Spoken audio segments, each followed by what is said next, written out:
Their reaction, I think, is shared by many of us that live in rural places, especially those public land managers who also live here in these rural places. And they would like to be able to implement the plans that they've spent time and effort and especially a lot of money in putting in place.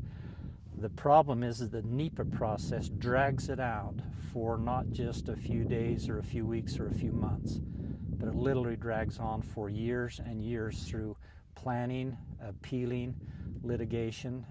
A quick story, if I may. A number of years ago, they identified a beetle epidemic starting on this area around Bryan Head that I was speaking of. And there were a few trees where they saw the beetles attacking the trees, the needles were falling off. They were confined to a couple of small places. Forest Service immediately put a plan in place to go in there and harvest those trees, take the beetles and the trees out of the woods, destroy the trees, destroy the beetles before the epidemic would move forward. The environmental community appealed the process. It takes 6 months typically to work through an appeal. Then they litigated the process, and the litigation takes 18 months to 2 years, which is what occurred. The life cycle for the beetle is 2 years. So by the time they went through the appeal and the litigation, the beetles that were there, that they could have done something about, the population exploded, and now you have 100,000 acres of dead forest.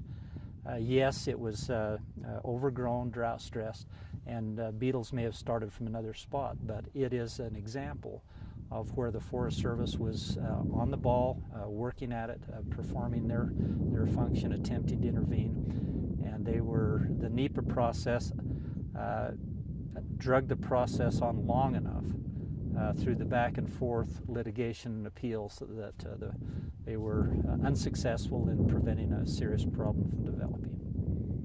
Because it's a bureaucratic process, not an organic process. Exactly. That's exactly right. NEPA is a really good legislation. NEPA, the National Environmental Policy Act, was passed a number of years ago, and it's been a very effective piece of legislation to be able to help us better manage public resources, to involve the public in the process. But we've gone from the extreme right to the extreme left, so to speak, and we really need to be in the middle.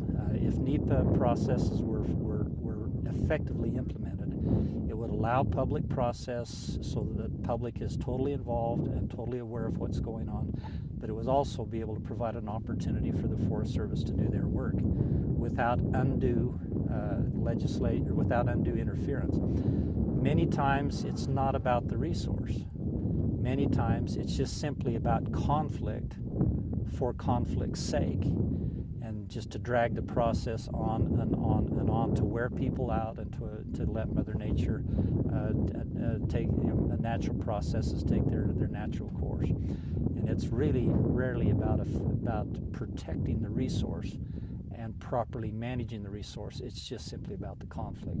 I guess in all of my years' experience in dealing with public land issues, that is probably my most frustrating aspect, is to see the conflict that's occurring while the resource is sitting there not being protected and effectively managed.